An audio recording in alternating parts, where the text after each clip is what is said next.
Good morning, ladies and gentlemen, and welcome back to In the Studio by 100tb.com. Make sure you visit 100tb.com. They are an infrastructure services provider, and they make this show possible. Boys, welcome back. We've got a cat invading the studio here. I'm waiting for her next gymnastics act. She's like jumping on the chair. She's swinging around. Yeah. She's going to start jumping after the cameras pretty soon. They're quite frisky this morning. But we've got In the Studio. Boys, how we feeling? Pretty good. Just finished some SEA casting and wrapping our day up. It's 9 in the morning, but this is the end of our day. Completely different schedules. You guys are about to go to bed, and I am just starting my day. So we're all sorts of topsy-turvy here. At least we kind of found some intersection so we could get the In the Studio done. Unfortunately, we didn't do the episode yesterday because of these very issues. Yeah. But you're still waking up. We're getting ready for bed. I feel like we need like a cot stream where we can like be like reclining. Have like a little pina colada type drink going on. I didn't know we had pina coladas on tap here. Is that an option? It should. Is that a bonus package I was not made aware of? That's where all the esports money goes, Get some snakes. Frozen margaritas are coming next. The Davids are at it again. We bought a margarita machine the other night. Pina coladas are up next. I like the new haircut, by the way, Andy. Thanks. You're overdue for one yourself, Shaggy. I know. It's coming soon. I even asked you at your hairdresser, but I will say Chat was getting a little feisty during the cast today. They were not happy with the state of his hair. Oh my! Really? Well, oh man! I was just saying, you're a little shaggy. You getting the Scooby Doo thing going. What's the name of the Shaggy? Shaggy. Yeah. His name is actually literally Shaggy.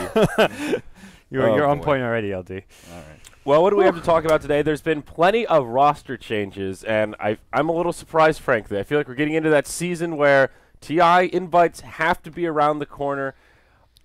What's happening? Why are so many rosters going afloat? I mean, how many invites are we actually going to have to this TI? We've got VP Polar now breaking up to some degree. They're down 2 players. Meepone disbands. Pylai Dai's playing with Tinker. Fucking Mad is replacing EGM and Alliance. It's madness everywhere.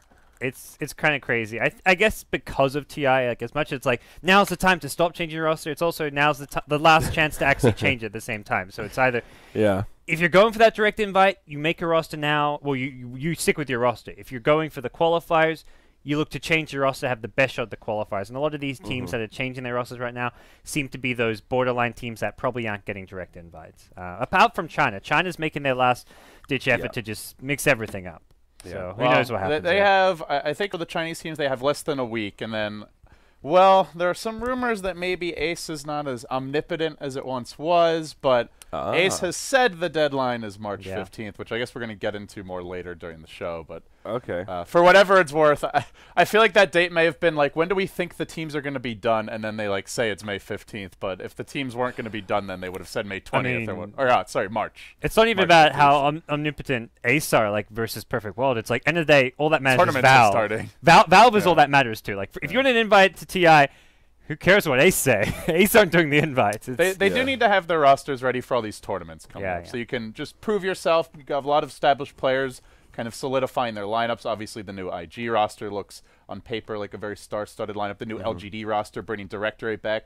I don't think we have it on our... Oh, actually, we do have it on our list here. The Shao 8 newbie drama. Pretty juicy stuff. Was some good stuff. I was just going to mention that with 5 million RMB or so. It had such a boring ending. I was ready for some good quality drama, and then Newbie's like, we'll just let him go. It's really... Honestly... Come on, guys. I guess some people might not know what the situation is. So, essentially what happened was Shao 8 was signed to a 2-year deal. He had a monthly salary that came along with it. Pretty good monthly salary, by the way, but even by any standard. And then after 6 months, he basically stops playing for the team. They win TI4, so I mean, from a financial point of view, I imagine Newbie makes out pretty well. In fact, they probably make out like bandits. I don't know the exact details, but I imagine they get a little cut of his TI money, and when you win $5 million as a team, you're going to do pretty well as an organization. But still, he had a contract. Now, apparently he never signed any paperwork, but he also accepted the salary. And apparently, I think some people were saying, at least Newbie's argument was in China, that is effectively accepting that's a verbal contract. And so their argument was that he was signed for 2 years and he should have to either play out his contract or, and this is how it would work in a real sport, or the team that wants to acquire him has to pay a transfer fee. Now, unfortunately, it seems in the world of Dota 2, contracts aren't even worth the paper that they're not written on. The crazy thing is that they were still paying him. Like, end of the day, they're still paying him a monthly salary. What does Zhao Wei think? He's not on the team and can just go wherever he wants while continuing to get this salary? It's like, come on, man. You're not living in some hippie paradise. You can't have your cake and eat it too on that one. You either got to be part of the team and take the salary or be that freelance mercenary that kind of comes and goes as he pleases. I mean, it's kind of concerning, I feel like, for... obviously, it's very natural for fans. Zhao Wei obviously has a lot of fans in China, and so it's natural for them to be like, oh, the organization is, they're money grubbers. They're just in it, for profit. They should let Zhao Wei do what he wants. But from an objective point of view, if you want esports to grow, who's going to want to invest in a team? Like, what are you actually investing in? If you, let's say Newbie's trying to sign a sponsor, which helps them to pay their players in theory, and, long-term makes the scene more sustainable, these contracts mean nothing, apparently. All he does is apply a little pressure. I mean, maybe there's some more nuances to the situation that have been made public, but what it seems like is basically they realize they're losing face publicly. They're not actually going to get him to play for their team. LGD is not going to pony up a transfer fee, and he has no value to the team at that point. In real sports, it doesn't work like that because the other organizations are willing to pay because there's a precedent that it happens, but... Is there a precedent in esports? I'm trying to think of any time that someone had There have been a few much smaller scale transfers. Like we're talking like around $100,000. But this transfer fee was going to be upwards of 500. I think it was 800,000. 800,000. Closing in on $1 million transfer fee, which you could argue is maybe a little ludicrous, just in terms of like how much could he potentially bring in, even if they win TI. But that's not the point. The point is there was a contract, and they can say whatever they want as the transfer fee. Yeah. I mean, it sounds like an absurd amount of money when you read it, but China's just a different ballgame. We talked about it on a couple of different episodes after DAC and just with the press, with everything else over there. It's a different ballgame. Even the streaming contracts. They have six-figure streaming contracts. I was just going to bring that up. I heard inklings of, all these new streaming platforms that come in and out. They're constantly trying to bid for the top players, and some of them will get mid-six figures just for streaming on a platform. That doesn't even count, potential ad revenue. You would imagine if you're that popular, you probably bring in quite a few viewers. It's not actually clear if it's financially viable for these platforms. I don't actually know the details, but I remember Lam did like a talk, and I think he made it sound like the platforms may even just be losing, like hemorrhaging money, but the money's still being offered. There's a lot of venture capital being thrown around. These are companies that have the money to spend, want to get talent and streamers on their platform, but are they actually making enough money to justify those contracts? Maybe not, but it's hard the to money's say. there. As a player, as a streamer, you're going to take it. If it's I don't know enough about Chinese advertising to really say if they're I don't know what the ad fill is like in China, for example. I'm just really not sure. I feel like the Chinese Dota scene, esports scene in general, seems a little different because there's a lot of these very wealthy investors who are like, as individuals, decide I want to have an esports project. The owner of IG is the son of Wang Zikan. I'm probably pronouncing his name wrong, but one of the richest men in China, if not the richest. So, from that point of view, it's like they don't really care about how the money's spent to the same extent that, like, if you're a venture capital firm or you're an organized group of investors where that money is like a significant investment, then you really want to make sure the investment counts. But it seems like it's just like a playground, basically, for these billionaires or children of billionaires to some extent. Yeah, I mean, we've seen that before. Quantic Gaming is one that comes to mind to me from the StarCraft days. They were started by 2 or 3 Googlers that were like, hey, we've got some extra time. We've got some extra money. Let's mess around in esports for a few years until we run out of playtime money. But still, we've seen that happen even out here in the West. So other rosters outside of China, I remember seeing this, was it after TI during that first shuffle, where Ace did the same thing where they set this kind of arbitrary date. And I remember when the date happened and we did a show about it, we're like, well, the teams don't really seem to care about this date all too much because we don't have any solid rosters yet. We've got one at least. Yeah. IG, they're like, look, what's the point of the date? Just for throwing just to make an effort to try to have everybody together, even though everyone knows that if you don't meet the date, see, that's what I'm saying. I think happens. the date. I think it's like the date is like the opposite of what it should be. It's not the date by which you have to have your roster. It's the date that Ace thinks all the teams will be done. So they say, I could be wrong, of course. That's what I'm it feels guessing like. they it set makes a them date seem more powerful by setting this date when that's what they think. Yeah. Because at the end of the day, Ace aren't even the ones running their own tournaments particularly anymore. So it's Yeah. Who knows? I mean, maybe that's going to change. Who knows what's going to be announced over the coming months? But yeah. So I want to talk about Meepwned a little bit. They have completely disbanded, from what I've been told. Hani has said that he may retire as well. He's not sure what he'll do after Dota. Why doesn't he just start casting? There is such a need for analysts out there right now. He's a good caster. He's done it before. He's got a great voice, great on-camera presence. Hani, we need you. Dota needs you. I'm serious. I'm not even messing around. That's not a shot fired. He's a great caster. He hasn't said, I won't be involved in Dota at all. What he did say was, I'm not sure what I'm going to do next. So, who knows? Maybe he tries to become a coach. We've seen the rise of them in the West lately. Maybe he gets into casting. Maybe he just takes a step away from Dota. Maybe he gets into Heroes of the Storm. There you go. His latest has been playing with our good friend Jimmy Ho, though. So he stood in Dota or Heroes? In Dota. Oh, okay. He was a stand-in for Demon's team the other day. So that was his latest happening. That just unfortunately it did not go particularly well. They're out of the summit. So. Oh, he played with them for the summit. Yes, he was their stand-in. Instead of Mad, because Mad went full-time with Alliance, so it was like, oh, now someone's going to replace Mad. Mad was sleeping around, to put it mildly. He's been sleeping around finally, for a while, it's on the list here, so I guess I'll mention it. Mad replaced EGM and Alliance, but he was playing for Jimmy's team. A couple months back, he was playing for, I believe it was Denial. There was one other team that he was a part of, which didn't last very long. Sigma? Yeah, Sigma. Sigma's like going way back, I guess. We were Sigmers. There was another little one. There were Sigmers back in the day. Were you Sigmer? Yeah. Remember what? There was another one. It feels like it's been like six teams over the past 5 to 6 months. Denial. It had a funky name. That's why I can't remember it. It's on the tip of my tongue, but I've lost it. This Alliance lineup looks pretty strong, though. Yeah, decent. I mean, it looked pretty strong when they had EGM, but they still didn't get the results. But the reason I say that kind of pretty strong a little more, now they actually look pretty strong. I like the way Mad's been drafting. It feels like he's just been throwing darts. When we've been casting them recently, they pick everything. They don't have a style yet, and it seems like they're still trying to get comfortable. And I like that they're experimenting and not just coming in, let's do what we know works. Oh, it didn't work. Let's make a new team. This is, okay, let's build a foundation. Let's see what everyone's comfortable with, and let's go from there. The big thing with Mad drafting is it finally feels like they're kind of throwing out the old formula. We have not seen them trying to win games just by ratting, just by split push. Not to say you can't win games like that, but it clearly is not good enough to have that as your only strategy in general. And there was a period, even after Alliance, like they kept on changing players, but it still felt like they were mostly recycling the same old strategies. And it seemed like they needed a fresh voice in the drafting room. And Matt has been that for the team. Also, I will say his individual play has been really good. Played Sankin a couple of times. Got a lot done. I believe you and I were casting those games, Andrew. So it is a small sample size. I'm certainly not going to say they're world beaters just yet, but they at least feel like they have a coherent game plan. They have one strategy, one voice sort of in, making the calls for the drafts, and then they just run with it. It's the strongest this Alliance team has looked in a while, at least. By no means are they suddenly looking like they're going to go beat your Secret, your Empires, but they're still looking as good as they're going to get. Just going crazy right now. Did you guys put some catnip in her breakfast today? She's like flipping out. She's actually eating someone's sweatshirt, just not like playing with it, like just eating it. She's blasted off to Mars, it looks like. Sorry, guys. The show's been completely derailed. Oh, my. Cats have that effect. Relatively speaking, they look a lot stronger. Now, in a total absolute sense, do they look like they can beat Secret right now, Cloud9 right now? Well, I haven't seen Cloud9 play recently. Empire, when the last time we saw these teams, probably not, but they could get there. So who does that leave us now as free agents from Meepone disbanding as well to choose from the pool now? Hani, Weeha, Fly. That's the other big one.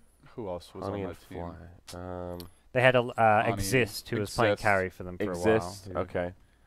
And not a big name. Crit was Crit on that team? Crit's been playing with. He stood in once, maybe. Crit was playing with one of the American, one of the American teams.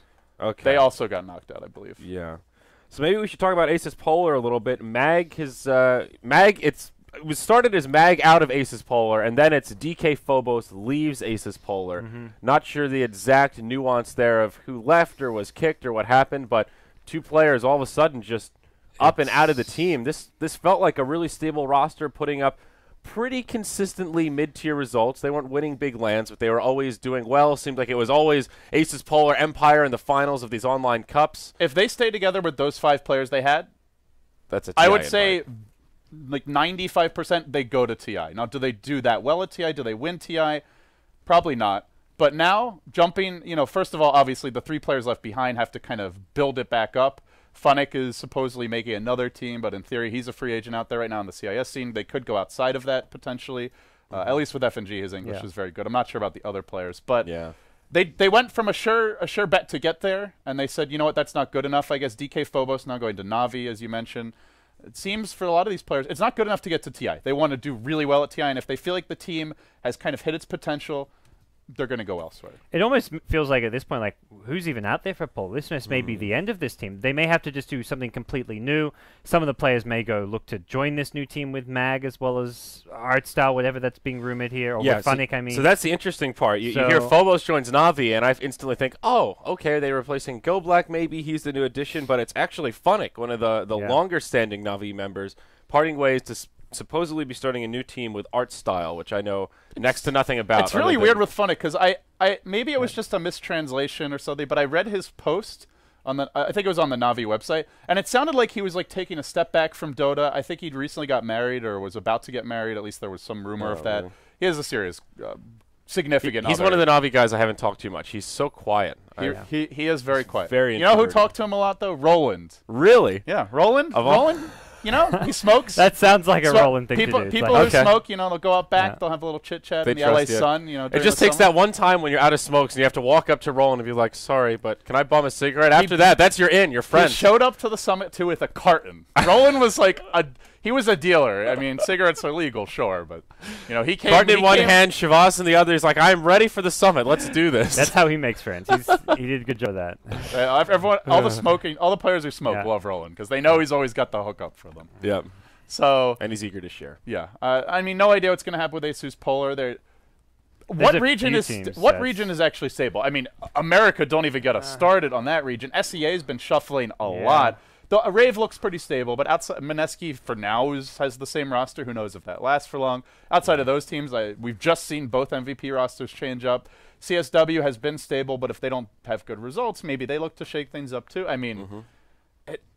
Europe was the one region that felt like they were pretty stable. Like, it still feels overall Europe is still pretty stable. Like for Na'Vi, it's like you change one player. For Empire, they're still there. Yeah. Obviously, ASUS Polo, they're in deep shit right now. Apart from ASUS Polo, it feels like Europe's pretty stable. So has Na'Vi said, is this 100%? They're done with the roster changes? There were rumors of Resolution joining the team. Dendi, I think, was tweeting and teasing publicly. I mean, at this point, they've already brought in new offlaners, so if you're bringing in new, you're not putting Havost or Dendi in support. So I wonder if is Phobos even going to play mid or is Dendi playing mid? Because Phobos was mostly playing mid for ASUS Polar, and I would say playing better than Dendi in that role. He was a big reason for their success, so or at least as good. So it's just hard. He did play offlane a lot when he was on. Was it? What do we got going on here? This is the DK Phobos tweet. Was this like Salad Fingers meets Not as Sincere? Is that what's happening here? I guess so. This was him before he joined the team when Na'Vi first kicked Funnick. It's like they're just reaching out for him. Oh, trying to poach players left, right, and center. I thought apparently it worked. I thought he was just having a laugh at the expense of the rumors, but then he joined, so they got their claws in. You know, everyone was just like Phobos, don't do it, and the same thing being said towards the Empire players. The Empire players, they stood strong, they resisted the Na'Vi tentacles, but Phobos could not. They just can't find a team that feels good for them. Ever since FNG joined the team, that felt like an okay lineup. That backfired. He left pretty quickly. Now they've got Go Black in. He feels a little hit or miss, the Go Black style of drafting. Is this the change that gets Na'Vi back into some solid footing where they've got this foundation to be a true A-tier team again? I don't know. It could be. DK Phobos has been exceptional lately, so I feel like if there's one player they could pick up, DK Phobos is in the top 3. Maybe Resolution's on that short list as well. Potentially you could look at some of these other support players like Aloha Dance, who's been playing exceptionally well lately, but it seems Godblack's going to be their captain. I will say Vangscore's looked a little hit or miss. He had a really good run during DAC. I forget, was he playing Rubik? Yeah, it was like Rubik almost every game for a while. But prior to DAC, Vangscore looked really shaky. Obviously, we all know he's really individually talented. He's showcased that. That's why they brought him in from Empire in the first place. But I feel like he's not fit into the team super well outside of that DAC track record. Now they're bringing a new player, so maybe they'll get their synergy back. Dendi and Phobos are old friends. Phobos is on record as saying that Dendi helped kind of teach him how to play Dota. Oh, really? He's also I think he does some like website development for Na'Vi or some behind the scenes work, or he had been. Like Dota was just a fun passion for him. He only became a hardcore competitive player recently. So they already have that relationship. I think Na'Vi is maybe not family to him, but kind of close to it in some ways. So it's not a shocking pickup in that sense. Yeah. That region tends to be, as you were joking, Empire and Na'Vi, the teams that I guess it's been Na'Vi that's been consistently poaching players from Empire. For the past The one thing I'm happy about with Navi is Havost has been a beast for a while now. Like, I like to see Havost playing with a little fire in his belly, and if he can keep that up, I think this Navi team could make a run. Yeah, no four plays. So, okay, let's talk about America and SEA. You kind of hinted at it, LD, as Gods has appropriately titled this, The Scenes in Shambles. It might be a little strong, maybe a bit hyperbolic, but they are definitely having some trouble right now. What we want to delve into a little more is why, and what is the remedy? Is there a remedy? Whose job is it to get this shit fixed? Because it just seems to be this giant mess of everyone's just running around, making new teams. Tournaments are sort of trying to have NA qualifiers, but now we've all known about how ESL is doing it, where American teams can, if you want to play on Lux, go for it. Oh, good luck to you. They don't really seem to prioritize it too much. We've got 2 qualifier slots for the Summit. One team that isn't EG is going to be making it through, and that's pretty much all North America's got right now, outside of NEL, I guess. Hey, you didn't see Void Boys recently. Maybe they knocked down EG. Hey. Boreal has to play them first, though, and you catch Boreal. Boreal is the one team that is just they upset Moni Beret, and then they upset who's the second team now? Is it Pain? They beat Pain the other day. So watch out for Boreal Esports. PPD's predictions coming true. They're not qualifying for the Summit. Apparently, they're still in it for MLG, though, as they took down Not Today to keep their playoff hopes alive. I would love to see them get to the LAN after that whole drama. That would be like a little, I don't know if I'd call it poetic justice, but it would definitely be a nice twist to the Can we make a pit stop and talk about this drama? Is this even a drama worth bringing into our drama corner here? Is it worthy of our discussion? The original, so stupid. It's like the underlying. It's like it was definitely entertaining, but very stupid. I read that and had a laugh, and I'm like, I can get why Reddit's making drama out of this, but like. It's it's my favorite part was Universe. Peter, you're so funny. Look at this sense of humor. I think it made the situation worse, if anything. Like Good Guy Universe kind of trying to diffuse the situation, but not doing it in a very genuine way. That's what made me laugh the hardest, though, because it just seems so like, knowing that team dynamic, good old positive Sahil trying to turn things around. It was just the dynamic there really cracks me up. So there were 2 issues, right? One is like, were the rules used? Was the admin decision correct from a rules point of view? And then the other was PPD's behavior and his treatment of the opposition. Was it unsportsmanlike? I don't think anyone would dispute it was. Is that a problem? Should he be allowed to do that? The community wanted to administer a slap on the wrist. Yeah. Seems he shrugged it off. He's not apologized publicly. He's Charlie apologized. Did you see it? It started with, I ain't apologizing for shit. If you're too weak to go after the things that you want in life, then that's your own damn fault. I read that tweet and was like, Jesus, Charlie. I just finished Season 3 of House of Cards, and I have to say, Charlie, you're starting to sound a little bit like Frank Underwood. I'm not even joking. That is something Frank would tweet, I think, if he was on Twitter. But I mean, that makes it pretty clear how EG feels about the situation, though. I feel like Charlie sums up kind of what PPD was saying in a somewhat tasteful manner. I mean, on the one hand, I guess, give Charlie credit for being blunt and not trying to hide the fact that that's how he feels. But on the other hand, I mean, damn, dude. You could at least try and, not be quite so aggressive about it. I don't know.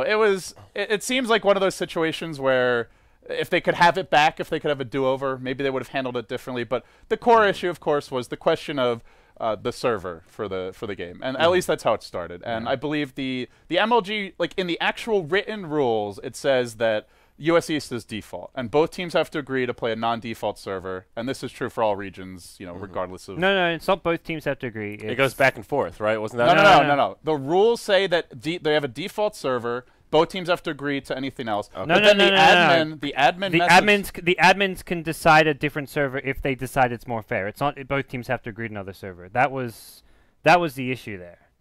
Yeah. Because if the admins decide they can make it one US East, one South America server, one US East, because that was what happened with all the other teams, because the admin said, hey, this is a fair way to do it, we're going to do it this way. Okay. So it's not about both teams agreeing. So in that sense, the admin should have, if the admins decide that's the fair way to do it, it should have been that. So I stand corrected. Yeah. No. That's where the drama was, because like Complexity, they got forced to play a game on South America server. So did the rest of the US teams, and EG comes along and tough, we're EG. Like, we ain't playing on those South American servers. Well, the other thing is the admins even said that, I think they had messaged someone and said in general it's going to be, when it's South America or Brazil versus U.S. is going to be one U.S., one Brazil.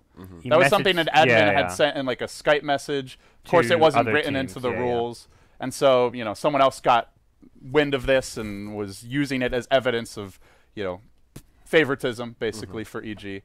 Yeah. Well, I mean, it's just one of those things where it's like, obviously, Charlie's going to advocate for what's best for his team.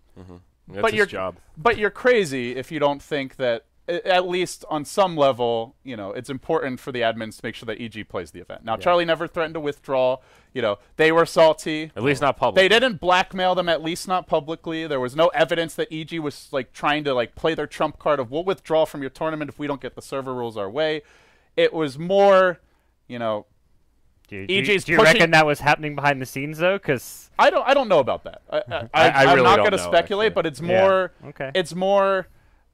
They don't even have to say anything, and you can see where the tournament might worry about. It's an unspoken threat. You know, I imagine EG were very close not playing this tournament to begin with, because all the other teams had played like 10 matches, and EG had yet to play a match. So it actually seemed like, and they were back from. This was not while they were in China. This was after they were back from China before they left for China. So it seemed like while EG were an announced team, they weren't actually playing MLG for a long time. Like they could have been playing MLG matches to prepare for DAC, for example, and it did definitely, like, from an outside point of view, I was like, are EG actually playing this event? Because we as organizers know getting EG to play your events nowadays is not as easy as it once was. So I feel like there was definitely a lot of pressure. Like, it was very difficult for MLG to get EG to play their event to begin with, and they're like, we got to keep these guys happy. And then the first time they're unhappy, it's like, well, we barely got them to play. They could withdraw. They've only played a few qualifier games. What are they really committed to? And on top of that, MLG very recently announced, I think they announced their Season 2 bundle, and there was a quote by, or Adam made a post on Reddit responding to someone where he said they're now providing full travel support. They're booking all the hotels, they're doing all the flights. They weren't doing this originally for Season 1, so you have to wonder, maybe that's also some evidence that they were really on the fence about it, and you know, perhaps one of the things that got EG to play the event. That's still exciting to hear, though. The floor's rising up a little bit, that baseline of requirements. Teams putting their foot down. It helps all the teams, though, in that area, though. Like, all the teams end up getting the full travel support, so that if that was the case, then hey. Doing it Summit style. Bring them out in style. As far as the drama goes, I feel like the one thing that which you can kind of take away, like, PBD maybe shouldn't have said those things, but I also feel like from the caster and organizer point of view, you shouldn't be broadcasting the lobby chat publicly. That's something, lobby chat is it wasn't broadcast. Someone screenshotted it. One of the Pain screenshot it. Yeah, gotcha. But it's not uncommon for other language casters to be streaming lobby chat. That is happening. Now that does bring up another question of, you know, when is it appropriate to release logs of this is not a Skype conversation. It is a lobby with like anywhere from, you know, 12 to 20 people in there. So it's basically public at that point. Normally most events depends what's in the rule. If if the players if it's in the rules, you can't. The lobby is private and casters aren't streaming it, then it remains private, I guess. But I guess so that has to be in the rules. I mean, I know Charlie was on Toffee's show, and you know, Toffee's brought up the question of, is this a problem? Like, would you have released those logs in his position? Of course, Charlie's going to come at it from, you know, perhaps a biased point of view. And Charlie was basically saying it should be an absolute last resort tactic or move to ever go to the community about something. And in general, if it's a private log or if it's a conversation that's being had with only a few people, you should resolve it there first and only go to the community's last resort. Now, I would argue in this case, at least as far as the sportsmanship issue goes, that probably was the last resort. Yeah. Like, sure, you can say, you know, I'm going to go approach Charlie in private and talk to him about it. I'm going to talk to PPD. But realistically, I mean, I think the community seeing what's going on behind the scenes in that case is fine. It's not like it's an actual PM or something that someone's like leaking the logs for. This is a bit different. Yeah, and it's also nothing too surprising. We know that EG has been frustrated with online qualifiers. Follow PPD on Twitter and you'll have an inkling of what I'm talking about. So some of that PPD salt coming out in one of the lobbies when they're not getting their way. I mean, it's just unfortunate because nothing new. It seems like very misdirected anger, to be honest. If you're upset about online qualifiers, it's not Payne's fault that these qualifiers exist. Get mad at MLG about it or about any other tournament that's having them. Get mad at us. Yeah. You know, it feels, that's what I think a lot of people were really bothered by. It's like, why are you getting angry at Payne about this? Sure, they're pushing for what's best for themselves as far as the server goes. It's the same thing you're doing. They release the logs. I mean, as Charlie's often said, from the EG point of view, it's an adversarial system. Teams are going to push for what's best for them. Tournaments are going to do what they think is best for the tournament and what's fairest for the teams. Yeah, I also look at it too. Just what's the end game? That's just venting right there. I mean, using that kind of a tone towards admins and players is not going to. It's pretty clear Peter doesn't really care. They just want DAC. They're going to TI5. He don't give a shit about MLG. He doesn't care if he offends a few people with that statement. Like, good. I mean, good for him. He shouldn't have done that. It was unprofessional, but yeah. So I can understand. I mean, I can see where he's coming from with that attitude. Like, he probably shouldn't have it, but that's Peter. Yeah. I'm just going to sit back and laugh as a viewer, at least in that case, since it wasn't our event. It's easy. That wasn't our event. It's easy to sit back and laugh and just eat that popcorn for breakfast. Spam your salt shakers. Yeah. He's got an emoticon for it on Twitch. It's true. It's true. So while we're on the pit stop here of MLG, maybe we should talk about these secret stand-ins here for Summoner's Rift. That's next on my MLG docket. I thought we were going to have to wait until ESL to watch EG vs Secret, but apparently MLG delivered. So who were the stand-ins? I did not They see these Kuro games. and Arteezy playing, and then also 1437, who's the secret coach. Like, I was in for a treat. EG it's actually a little complicated, right? Because they're not playing the tournament in Europe. Yep. So exactly. But it's like, can you get like one of those obviously world-class Premier players? It didn't matter in the end. They kind of got stomped, I think. But it was like, what if you bring in 5 of the best players in the world as stand-ins? Well, I guess there's a stand-in limit, but you win your team the game. Like, especially if it's like a Tier 2 team versus another Tier 2 team in a close match. Like, what if Union Gaming, in a deciding match to get to MLG in that second spot, bring in like some all-star stand-ins? Like, what if they brought in Arteezy and stuff? Like and like a truly like in a tournament that has all of the top teams, like, you know, say ESL, for example, if they had qualifiers, it's not really an issue because all of these teams are already competing in the event. So then you can clearly, and they're playing for their teams. So then you can have a clear rule. You can't play for another team if you're already rostered for one. So that's pretty straightforward. But where it gets complicated is when they're not participating as a team in your event. So you could have a rule like it's up to the admin's discretion. And if you actually play for another team, they can just make a judgment call and say, no, you're not allowed to. But it just gets very messy at that point. It's very hard to put it into rules to make it quantifiable because everyone can feel that, you know, this is like basically Secret with 2 stand-ins, not really Summoner's Rift with 3 stand-ins. I think it'd be possible. Like, you just list list teams like these players. They're not in our event, but they can't be used as stand-ins because these are the world-class teams. So you just list your Secret, then your Chinese teams just for consistency. Because what if Burning's in America and standing in for a team? You don't want that to happen. So. Yeah, well, it's easy to look at extremes, but is just a singleton player that big of a deal? Is Arteezy, for example, standing in just as one stand-in for Summoner's Rift? Should that be totally against the rules? I think it's a big deal if they're versing like another Tier 2 team. When they're versing a team like EG, it's not because EG is going to most of the time win that. But if it's Summoner's Rift versus like Will Gaming, who they played in the Canada Cup final, I think it was, then it becomes a big deal because a player like Arteezy can carry a team like that to victory. I'm gonna be honest. From a Summer's Rift, Summoner's Rift. I guess it's technically Summers, but is it really Summer's Rift? I don't know. It's technically Summers, but they're calling it Summoners because I think there's like a Dota 2 team name issue. Whatever, doesn't really matter. From their point of view, what's your end game here? Having a bunch of Secret players as stand-ins. They're not going to leave Secret to team with you going into TI. Maybe you make a cash grab if you make it to MLG and win some money there, but for all of these players, they want to play a TI. Everything else is very secondary. Not to mention, they can't even play most other events with these guys because Secret is playing most of those big events.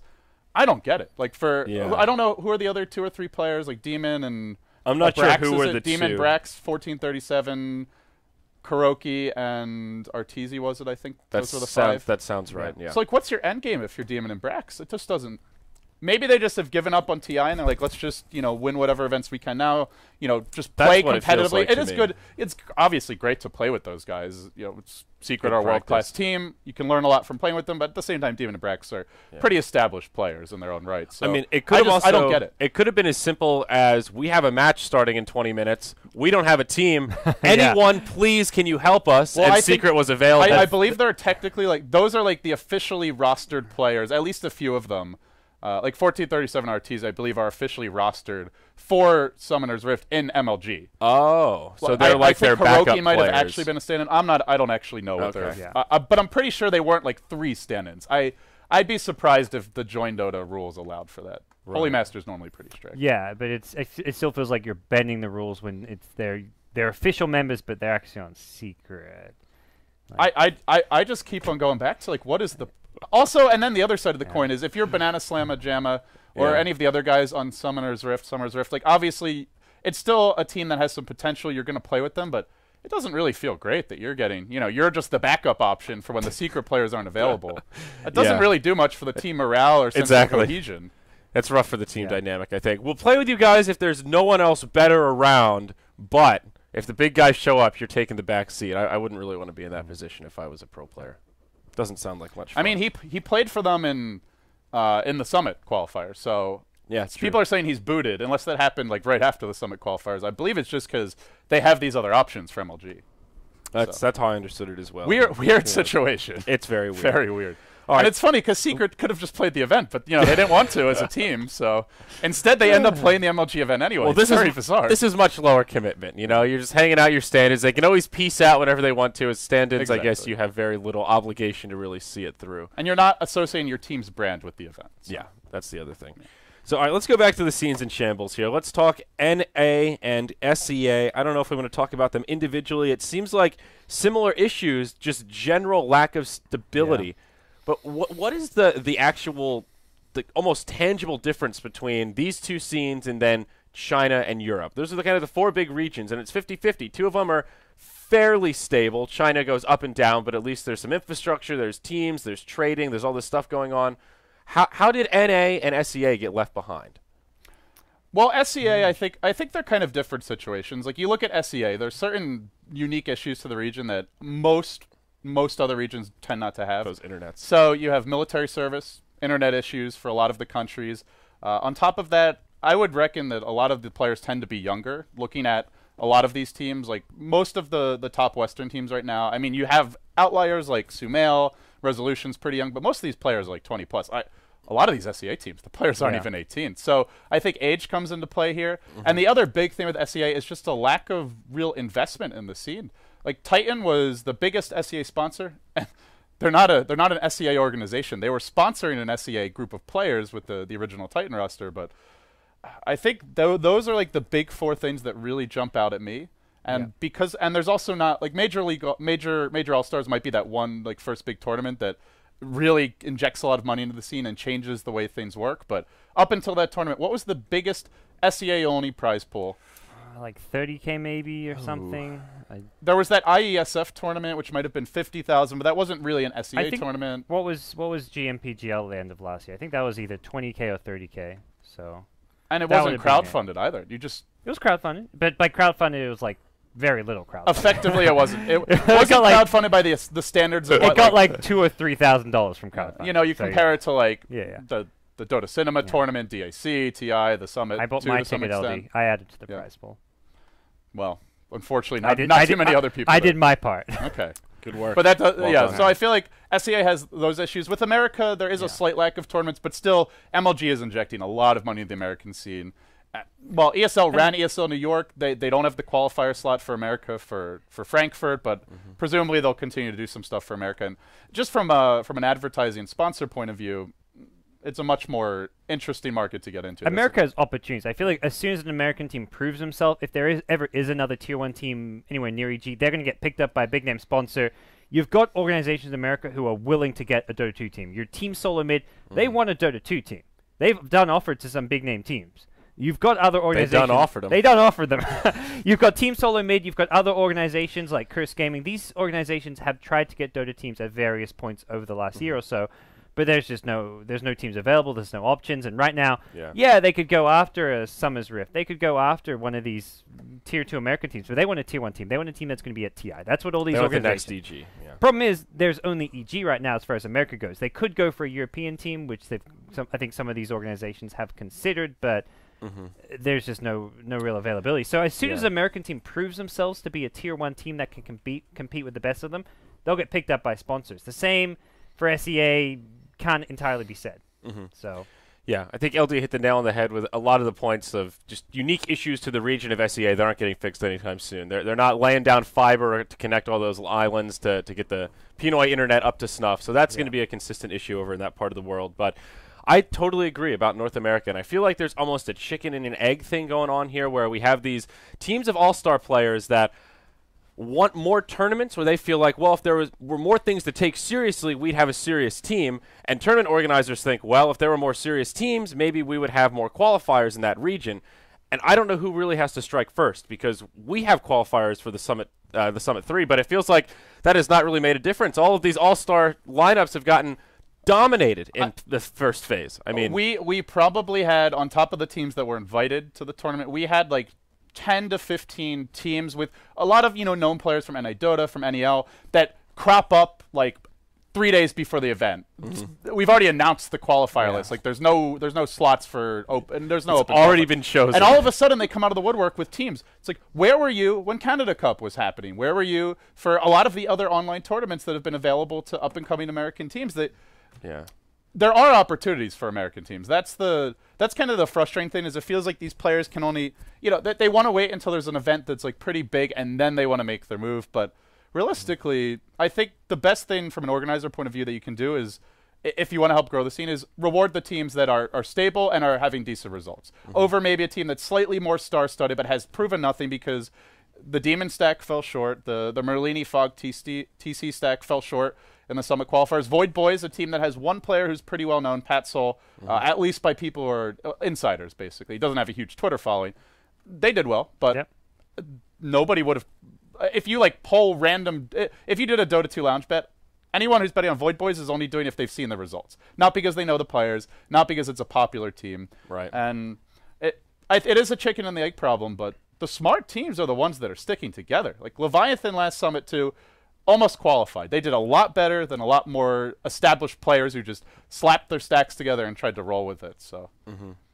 Yeah, I mean, tournament organizers don't go into a region with blinders on just thinking, who are the best players that we can get in this group? You look at, like you mentioned, Canada Cup, other recent results, and when these teams pop out of nowhere, I don't know if this is common knowledge or not, but as a tournament organizer, that is very unappealing to, we're a team now, we're ready to play. Do you want to invite us to maybe get some of that money? No, we don't want to invite you because you're not a real team. I'm not going to name names, but we had a couple of players who were listed on 2-3 team rosters. And it feels like basically they're waiting to see if the organizers will take one of those rosters and then they'll go and play for that team. Yeah, it's just not how it works. It shouldn't be how it works anyway. No, what's nice about the Summit 3 and the way we did the Phase 1 and Phase 2 is I think it's anecdotal, but some pretty strong evidence that these pub star teams, these star power lineups, are not what win games. You can have 5 very high individually skilled players, but if you're not on the same page, you're not playing as a team, you can very easily lose to a team that's less individually skilled but has more team cohesion and has been around longer. The other thing is there's also just a lot of undiscovered talent in NA. I wouldn't even, or in America in general, I wouldn't even necessarily agree that the teams that qualified have worse individual skill. I think a lot of them just have less known players. I think that's very true. America has a ton of talent. I think it's one of the. I would argue that it's the most talented region when it comes to players who aren't well known but have that potential to break through. If it's not the most, it's certainly well in contention. You look at NEL, players like Sumail, who literally come out of nowhere, dominate at DAC. He's not a one-hit wonder as far as the region goes. There are a lot of other players who can make their mark like that, but. They have to form teams, stick together, and make a run. Yeah, so I want to ask Gods what this means. He put in here, maybe we need some more role models in air quotes with a question mark. What kind of role models are you talking about? Who is the North American role model? Well, I think North America doesn't have any. That's the problem. So who would be the ideal role model for North America? You put Jo in here. I think looking at SCA, I think recently there's been some good initiatives. Jo is kind of the person who's kind of spearhead the Asian in-house, basically the NEL for Asia, which has only just started a few weeks ago because it was look, SCA Dota's in the shitter. Things have been going terribly for the last year. Yeah. SCA Dota used to be a big deal. These were some of the best teams in the world, but I think because all the other teams kind of took over as far as tournaments money went, SCA fell behind, and now he's we need to do more. So he's been kind of leading the in-house league over in SCA. There's been other players who started to do more as far as growing the scene, and that's something which those kind of things already exist in America, but America, I feel like they need some actual captains and leaderships in other ways, as far as people who are going to look to introduce that stability in the scene and try and... We need more IX mics in our lives. Yeah. NEL, I think, is one thing that has actually kept America going to have that individual skill, where even though it's a pool of a lot of players that don't really have teams, they still have a place to practice and find something better than high-level I hope EG has given Mike some serious money. First he finds them Arteezy. Then he finds them Sumail. They just need to hire him as a talent scout. Up, buddy. Yeah. Mike deserves his cut. My God. Where would EG be without The one good thing about NEL and what Mike's done is that it was never entirely exclusive. I think NA Dota, the website and community, was always this kind of this boys club where getting in was just not something you wanted to, for one thing, but also something that just didn't really happen. But NEL as a league was look, if you're a pub star, we'll get you in your VALs. If you meet the MMR requirements, we'll give you a shot. If you can deal with the toxicity, go for it, prove yourself, and then earn their respect. And that's something where NEL, I think, was really successful in that. Mike was very much like, look, we're just not going to keep this the people in the know. We're going to branch out. So yeah, I like that. It's always finding that balance. You don't want to make it too open because then you deal with players who just have huge egos, aren't good at all, or aren't even close to being good enough. But you have to give people who aren't known a chance, or you'll never find the next Sumail, the next Arteezy, the next Zai. So one of the last things about America I want to talk about here is Team Tinker and their transition to becoming American, maybe. That is the latest we've heard out of Tinker, though. Take it with a grain of salt because I have no idea. Things have been changing, and they've gone through roster changes like every 2 to 3 weeks for the last 2 to 3 months, it feels like. So I don't know. They're making Na'Vi look like the most stable team in the entire world right now. But their roster isn't the question as much as if they do become a primary American lineup, at least three American or North American players, not necessarily just America. Yeah. Is that good for the American scene? Does it make a difference? Before we get into what does primarily American actually mean? I feel like that's a good way to start the conversation. Like 3 American citizens, at least 3 people who currently reside in a house in the Americas. Is it 3 people with who at least have like a green card or so? I mean, how do you define a primarily American team? I would say a safe, broad definition is having 3 players that are North American citizens and live in North America, or even South America. Yeah, or the Americas. The Americas. Yeah, I don't mean actually United States of America, but Canada, Mexico, wherever. That would be my kind of baseline. If you're a citizen but you're living in Europe, that's where it starts to be kind of a gray area. If you're a European and you're living in North America, you're like half of an American player. I don't know. That's a gray area that no one's really experimented with too much, and I'm not sure. I know this has become like an issue in League where a lot of the top Korean players have gone to China or to other regions because they're just offering like way more money, and these players can't really make much streaming apparently from Korea compared to like what all the top Western League players do. So it's tricky because America right now. It'd be shocking if there's not an American qualifier for TI. So there's gonna be that EG's gonna get invited. Cloud9 right now is 4 European players. They're not gonna be playing the American qualifier, even if by some miracle they don't get invited. Yeah. Or a disaster for all the American teams if they don't. Then they maybe have to play against them. Yeah. So there's that one slot where everybody who's decent has a chance. So I guess it looks like a weaker region. It could be tempting to want to play in the region, but it's very complicated. If you really get into it, like how do you define it and what's good for the region? So, I mean, let's imagine you have, 3 European players who come to live in America. Or let's say you have 2 European players come to live in America. You have 3 people who are residing in America, have been for some time. So they're majority American by pretty much any definition. But let's say they're just forming for a week or 2. And if they don't qualify for TI, they're just going to disband immediately. If they do qualify, are they really doing much for the American scene, or are they just taking that slot away from teams that are actually really from the region and are going to be from the region moving forward? Yeah. I don't think it hurts the scene, though, I would argue. Yeah, okay, they're taking a spot at TI from a team, but at the end of the day, if they're taking a spot, it's because they're a better team. TI has always been about having the 16 best teams there. So then why can't anyone play in any region? By that argument, you're taking. There are probably because more of deserving. Ping is the big. Well, so why can't straight up servers? So you're saying if 5 Chinese players just come here on tourist visas to play the America qualifier, that should be fine. If they had been based in America, then sure. But how do you define that? Based in America? 2 months? Like what is based in America? That's the whole point. I'm just saying it's not bad. At the end of the day, TI is about having the best teams. I think if a Chinese team somehow relocates from, but the thing is that's not going to happen because there's no incentive to move to America. Why do you have an American qualifier if it's because purely just no? But if it's purely about having the best teams, you don't even have an American qualifier. You bring in another European team. That's very subjective though at that point. Like who's to say the team winning the European qualifiers can be better than team winning the American qualifier? Depending on who's invited. Like you could be inviting 6, 7 European teams and just EG. So maybe your European qualifier win is just as good as your American qualifier win. That's subjective at that point. So. They just do they do 1 for each region because of ping. That's what it comes down to. I think the average person who follows the scene would say there's going to be like 5, 6 teams in China and Europe who have far more results, have done better against the top teams. As a whole, those qualifiers will be stronger. Like I think if you look at the European qualifier, there'll be 7 or 8 teams who are all damn good, but you look at the American qualifier, there'll be like 4 or 5 shit teams, but the team who wins it is probably going to be very similar skill level to the team that wins Europe. or at least can take games off of them. Like I don't see that being a huge discrepancy between whoever wins the American qualifier and who wins Europe. I mean, so by that argument, then anybody should be able to play in any qualifier because there's strong teams in all. There's fucking ping, LD. You can't just play the American qualifier. You can just you can bring players over though. That's the whole point.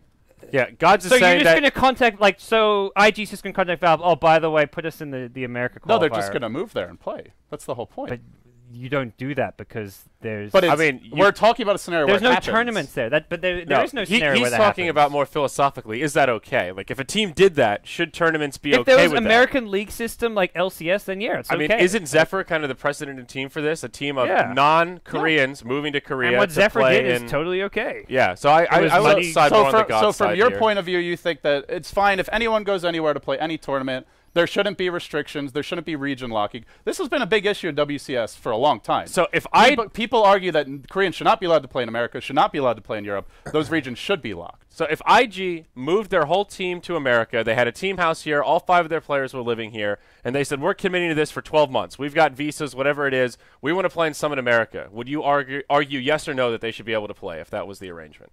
Absolutely. I would argue no. You would say no and you would say yes? Not at all. Why not? The whole point of having an American qualifier is to have American representation at TI.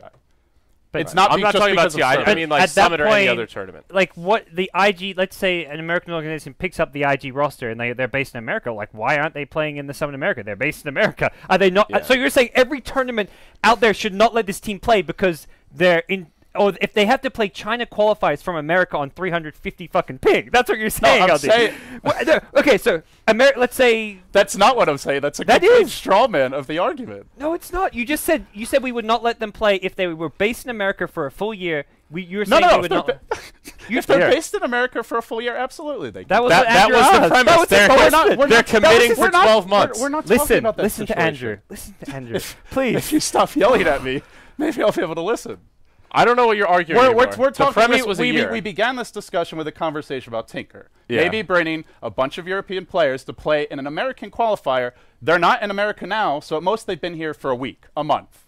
That's a lot different from a team who's based in the region for a year. At that point, you're a great team. You're giving teams that are up and coming someone really good to play against. This is the same argument for why EG playing qualifiers is not bad for the region. It's actually good for the region. It gives them top-tier competition to play against.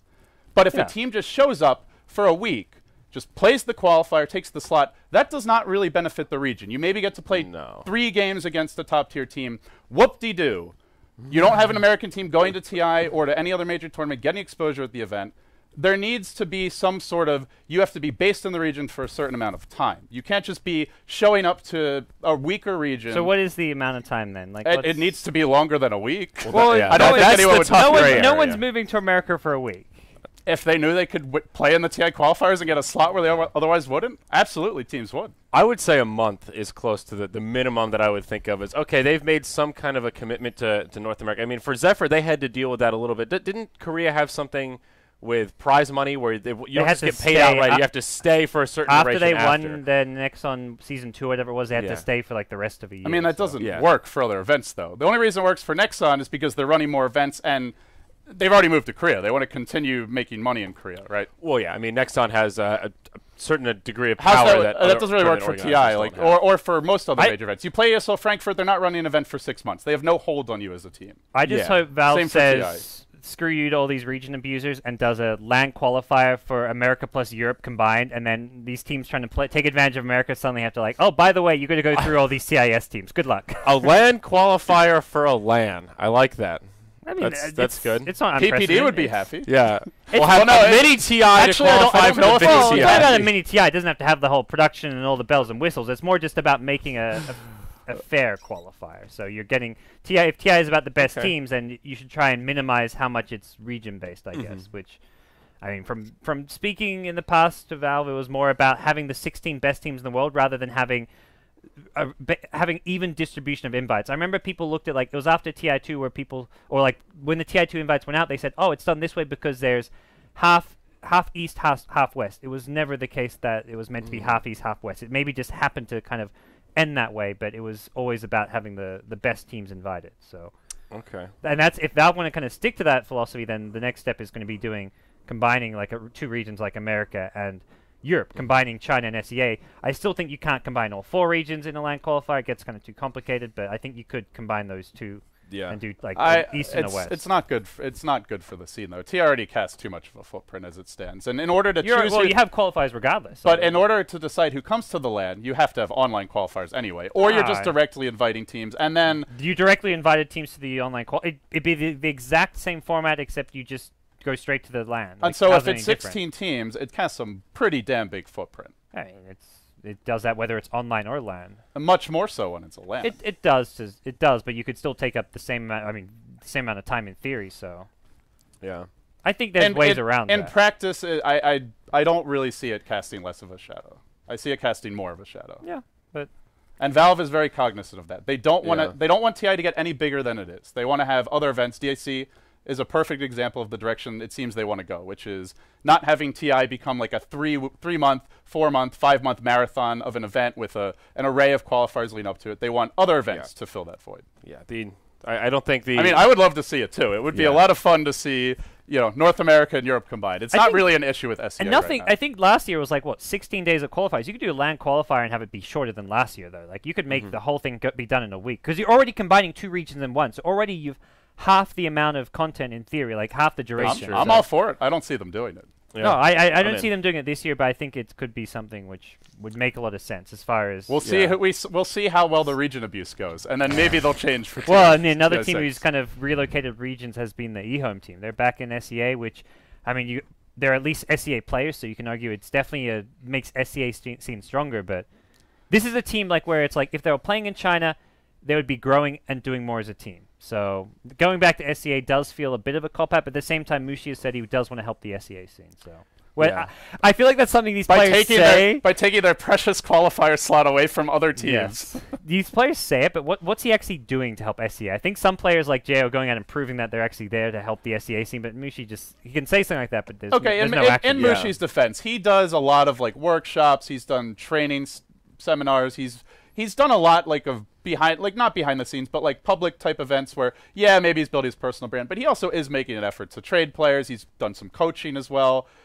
He's done more than your average player. So I feel like Mushi's not the right guy to, but there's a lot of other teams, don't get me wrong, where they're definitely. Well, the other thing is the hilarious thing is that he's helping SEA scene. He comes back and he like cripples 2 or 3 teams by taking their players. G-Guard disbanded. Invasion lost their best player. 2 of the teams lost their best players and 1 disbanded because of him. You can't blame him for that. Those players wanted to play with Mushi or they wouldn't have left. Clearly they weren't satisfied with their existing teams. You can blame him for that. He's the one who brought them over. It's not his fault that they want to play with him. But if it's still his. Okay, it's not entirely his fault. But if he's looking to grow the SEA scene and help these teams, poaching their best players is not helping the SEA. These teams. You guys are like the cutest married couple I've ever seen. He's giving the players who are going to replace them a chance. Now they get to fill in. They'll join G-Guard and Arcanis, CSW. G-Guard disbanded. This was actually one of the few. G-Guard was a legitimate sponsor in SEA. You talk about there's not many sponsors in SEA. G-Guard's like, we don't really want to sponsor Dota anymore. This scene is just kind of, there's too much roster changing going on, and they disappeared. Miracle's changed rosters I feel like he's been on 5 teams in the past month or something. You can't blame it all Mushi, but it is a fair point that a lot of these players may say they're doing what's best for the region and they want to support it, and maybe they do, but they first want to make sure that they qualify for TI, and then if they can support the region, great. After TI5, he'll start helping SEA, depending how he does it TI5. With his winnings. Once he wins TI. Guys, just let me win TI with all your best players, and I'll throw you some money afterwards. I don't know. Reparations. All right. Well, so NA and SEA, to wrap it up, both scenes in obvious turmoil. We'll see kind of where the dust settles. TI is going to be a big factor. In terms of the original question, what is being done, what needs to be done, I think what Jay is doing is great, creating an in-house league for SEA. I know Winter's been playing it. He said it's a lot better than pubs for himself personally. It's giving a lot of up-and-coming players a chance. I believe they started with they cast a pretty wide net. So obviously, you have a lot of players. They may have high MMR. Maybe they're just spamming one hero in solo queue, super try-harding every game, which isn't necessarily a bad thing, but may not really reflect how they're going to do in more competitive games. You get 7k MMR, you're 3k MMR in every hero except your main hero. Spamming Storm or Meepo every game or whatever the case may be. But I think that's a really good step. It's worked well for America. I think it's something SEA has needed for a long time. I hope that he does continue doing it. Outside of that, I think it's just a matter of there being more tournaments. But someone has to be willing to take that risk. And that doesn't even have to be just an SEA exclusive event, but at least having an SEA qualifier instead of I mean, we were guilty of it too with the Summit 1. We had the combined SEA China qualifier, which is basically like not having an SEA qualifier because it's already going to be tough to qualify playing against the Chinese teams, and then on top of that, you got pain issues. Yeah, it seems like it's not a big issue with pain because they're kind of close in that region of the world, but the ocean does not play well with the internet. It's terrible. It's interesting because if you go back a long time ago to Dota 1, SEA used to have a really strong scene. It used to be one of the strongest back in the King Surf days. I think, I mean, to go back to why that is, it's because that was when all the scenes didn't have big sponsors and big money. So they were all on a level playing field. Yeah, they were all on a level playing field. Now SEA's playing kind of, they've got the least money, the least tournaments, the least opportunities, and as a result, we're seeing the scene kind of fall off. Or the successful players, the really talented players, are just jumping ship and going to China because that's where there is opportunity. The only one who stayed around, though, is Ice Ice Ice. Everybody else has hopped back to Southeast Asia. Yeah. Miracle made a short stint there. That didn't last very long. Who else went there besides Mushi? Johnny Ohio, Johnny. While, Ice Ice Ice is the only one who's been able to stick around. Yeah. Wow. Mushi, I'm sure, could be on a... I mean, he was there for a long time, at least, and I'm sure if he wanted to... I feel like if this team doesn't work out, he may make like a last jump to try and be like, crap, this team's not working out. I'm going to do better at TI5 if I get it. If there's an opportunity, it's always going to come down to... I disagree. Mushi is very overdue for... I'm going to take a step back and just be a coach for a while. It's been like a year and a half. Coach Mushi. There was a period where like every time the team would start struggling, he'd just stop playing, he'd become the team coach, and then he'd randomly insert himself back in, boot the other guy that was taking over his spot. But he's doing it for what's good for the region. Yeah, at least he's got, SEA at heart, that pride. So there's also Chuan. I forgot about Chuan. He's actually been there for a really long time. You forget he's Malaysian sometimes. Yeah, well, he's been in China so long. It's easy to forget. That's for sure. So it's two then. It's Chuan and to a lesser extent Ice Ice Ice. All right. Well, that brings us close to the end here, guys. Just a couple of little notes we want to hit before we go out. There is a huge amount of Dota 2 content coming your way, especially in the next month.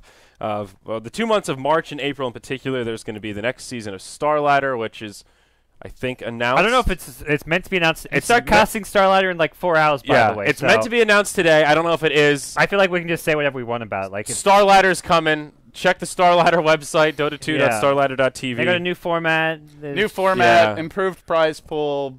All the supposedly better items, all sorts of bells and whistles. Should be exciting. Yeah. It looks like they have pretty much all the top teams aside from one glaring omission, which I guess people will find out about soon enough. Yeah. So Summit 3 is well underway. Phase 1 for America and SCA have now been completed. Phase 2 for SCA is already underway to make sure any teams that qualify have time for visas. So there's a huge amount of content coming over there.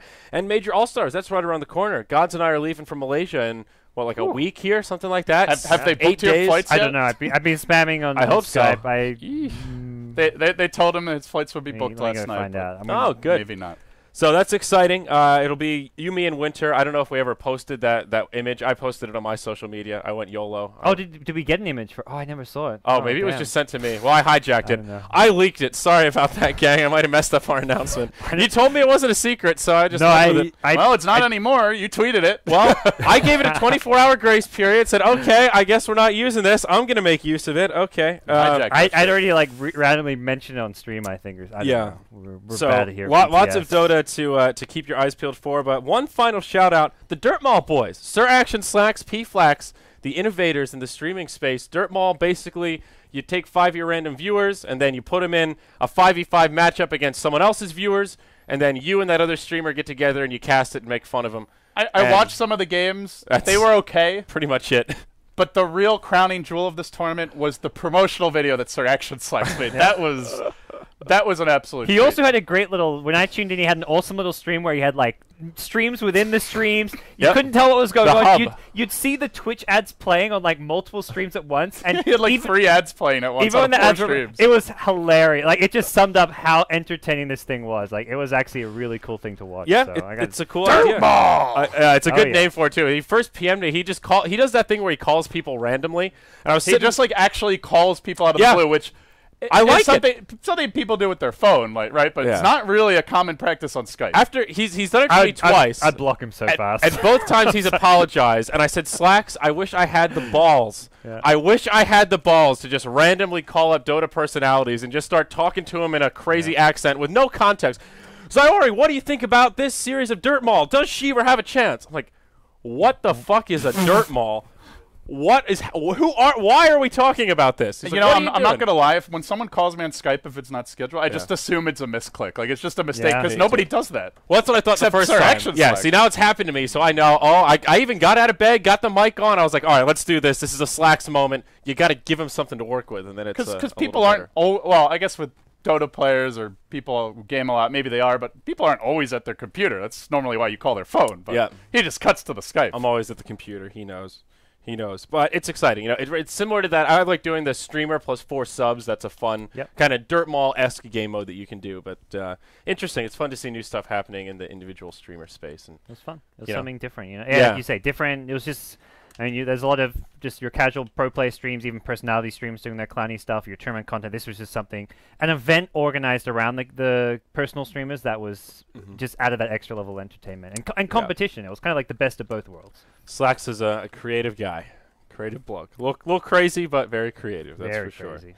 So, all right, boys. So that brings us to the end of another In the Studio by 100tb.com. Thank you so much for joining us at this special time on a Monday. Oh, do we have a Dirt Mall video? Is this when we're done. All right, when we're done, we'll play the Slacks here. So, okay, good. Well, we'll play the promo video for it.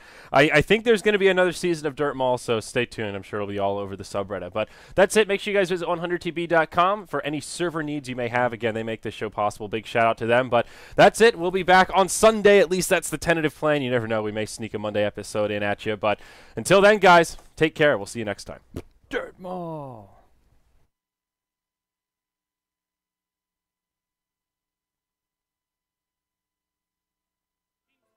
Every freaking tournament!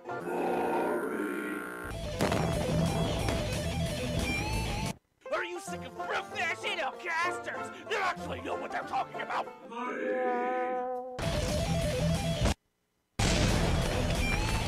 Do you question the futility of a life in a world where existence is inherently meaningless due to the nature of time? What? Do you like death? Kill your life? Yeah! Then get ready for Dirt Mall! This it's 2 to 2 Dirt Mall coming to you live on Twitch TV! What is Dirt Mall? Dirt Mall is the newest, hottest, and most insane Dota 2 tournament in the world, where 8 streamers battle it out in the field of glory for honor, fame, and fortune, showing their kick-ass skills at the game. Oh wait, no they don't! Instead of playing, each streamer picks a team of 5 subscribers or followers from their stream and sends those 5 players to their doom. If those random players can't play, we don't give a shit! Here, just to make sure we're not boring like the regular tournaments, we make the streamer select new teams every match! Chaos!